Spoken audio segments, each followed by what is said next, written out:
le salon Révolution, organisé par Nobatech, INEF4 et la Technopole Pays Basque à Anglet.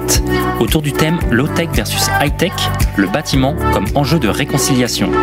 En direct sur Radio Imo.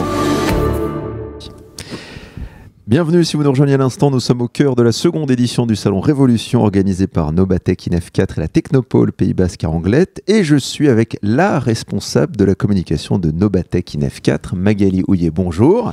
Bonjour Nicolas. À vos côtés également Marie-Agnès Barrière, qui est chargée de mission à la communauté d'agglomération Pays Basque et responsable du générateur d'activité Arkinova. Bonjour. Bonjour Nicolas. Alors, avant de vous donner la parole dans un instant, Marie-Agnès, Magali, question très simple, est-ce que vous pouvez nous présenter en quelques mots Nobatech INEF4 ? Quelles sont ses missions ? Qu'est-ce que c'est ? Oui, tout à fait. Nous sommes donc l'Institut national pour la transition énergétique et environnementale du bâtiment. Donc concrètement, nous sommes un centre de recherche appliqué pour conduire le bâtiment dans sa transition écologique. Donc vous accompagnez plusieurs acteurs sur des projets de recherche et d'innovation autour de ces problématiques, c'est bien ça ? Oui, c'est exactement ça. Dans une démarche d'innovation ouverte, nous accompagnons toute la filière du bâtiment dans ce domaine. Ça représente combien de personnes, Nobatech INEF4 ? On est actuellement 62. De tout profil, tout horizon ? On va dire que pour les 2/3, ce sont des chercheurs et des ingénieurs. Et voilà. Le dernier tiers est composé de techniciens, de personnel administratif. Et le choix d'être implanté ici à Anglet, c'est un choix historique. Est-ce que vous pouvez nous en dire un peu plus ? C'est tout à fait un choix historique. En fait, on a été un des premiers centres de recherche technologique basé sur un modèle espagnol, du Pays Basque espagnol. Donc on est une espèce de réplique. Voilà. Et le fondateur était originaire de la région. Très bien. Et aujourd'hui, donc, vous organisez la seconde édition donc, de l'événement Révolution.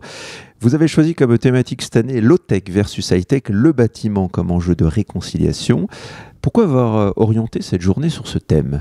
Alors là, sur la première édition, on a interrogé un petit peu les relations constructeurs-concepteurs. C'était une synergie à réinventer. Donc on va dans une étape un petit peu plus loin, l'étape chantier, où là on interroge les nouveaux procédés de construction et les nouveaux matériaux ou le retour aux matériaux biosourcés. Voilà, c'est l'étape d'après. Et qu'est-ce que vous espérez de cette journée du partage, un retour d'expérience entre professionnels, que tout le monde ressorte en se disant « c'est la révolution, il faut qu'on y aille » ? Alors le titre est volontairement provocateur puisque c'est un petit peu dans l'ADN de Nobatech INEF4, ce genre de choses. On attend surtout de l'échange et du partage, de peut-être partir au début de la journée en pensant que c'est une opposition et à la fin de la journée de penser que c'est plutôt une synergie. Puisque je pense que le but commun de tout le monde est de réduire un petit peu les consommations énergétiques et l'empreinte environnementale des bâtiments.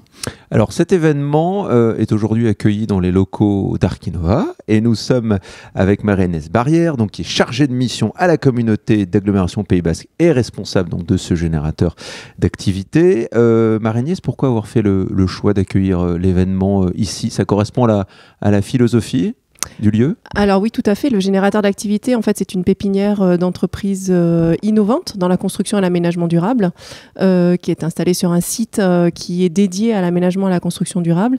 Et Nobatech INEF4 est un partenaire historique de la communauté d'agglomération et également du générateur d'activité. Et c'était important pour nous d'avoir un événement tel que celui-là, qui puisse aussi faire monter en compétence le territoire. Donc on fait venir quand même des interlocuteurs qui sont assez prestigieux. On essaye de trouver des programmes qui sont également dans notre thématique, mais qui sont un petit peu révolutionnaires, comme le disait Magali, qui un petit peu titillent un peu les thématiques. Et donc, c'est très, très important pour nous de pouvoir accueillir vraiment ce genre d'événement. D'autant plus qu'on est vraiment focalisé sur l'innovation et l'innovation collaborative au générateur d'activité. Alors justement, parlons d'innovation collaborative. Quel secteur d'activité, quel type de personnes travaillent ici ? C'est forcément lié à l'éco-construction, l'éco-conception ? Alors, pour le générateur d'activité, oui, on a forcément des entreprises innovantes dans la construction et l'aménagement durable.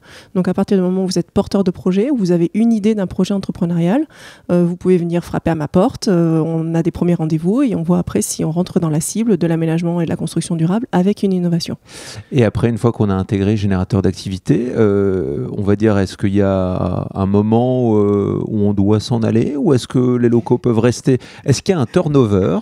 Comment ça se passe concrètement ? Alors le générateur d'activité a ouvert il y a seulement 3 ans, donc on est encore dans le premier round des baux.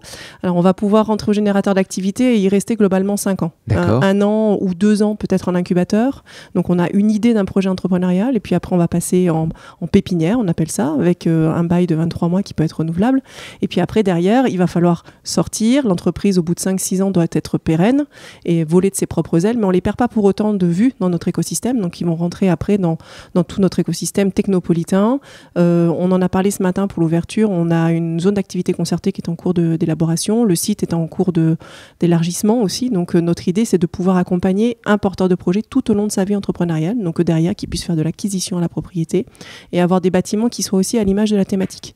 Donc, durables, respectueux de l'environnement et qu'on ne fasse pas n'importe quoi derrière avec nos petits protégés. Voilà. Et justement, ce bâtiment, on se situe, est-ce qu'il a eu tous les labels environnementaux qui vont bien, HQE et tout ça? Tout à fait, c'était ma première carte de visite quand je suis arrivée, quand on a inauguré le bâtiment. Il a une double certification, HQE, haute qualité environnementale, et BREEAM, c'est l'équivalent anglo-saxon, avec des très bonnes cibles. Et c'est vraiment notre première carte de visite. On a des photovoltaïques sur le toit, on a une ventilation naturelle, enfin, on respecte la thématique. Une question, parce que vous êtes aussi donc chargé de mission à la communauté d'agglomération Pays Basque. Est-ce que le Pays Basque se veut être à la pointe de, on va dire, l'architecture verte, l'éco-conception et tout ça? On essaye en tout cas d'être prescripteur effectivement et aussi nos propres bâtiments qui soient à la hauteur de nos ambitions.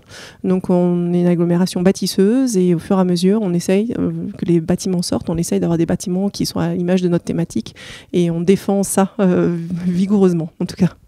D'accord, merci beaucoup à toutes les deux. Vous avez peut-être un dernier mot à ajouter, Magali, par rapport, donc là c'est la seconde édition, 170 inscrits. Qu'est-ce qu'on peut vous souhaiter pour conclure cette journée? Qu'est-ce que vous souhaitez en tirer finalement? Qu'est-ce qui doit ressortir? Des échanges, des rencontres, des synergies, j'espère, comme l'année dernière, des synergies dans le travail aussi. Voilà. Des changements de vision des choses pour progresser dans cette voie-là. Et que finalement low-tech et high-tech se réconcilient et travaillent ensemble main dans la main pour l'avenir. Merci beaucoup Magali Houillet et Marie-Agnès Barrière. Je vous souhaite de passer une très bonne journée. Le salon Révolution, organisé par Nobatech, INEF4 et la Technopole Pays Basque à Anglet, autour du thème low-tech versus high-tech, le bâtiment comme enjeu de réconciliation. En direct sur Radio Imo.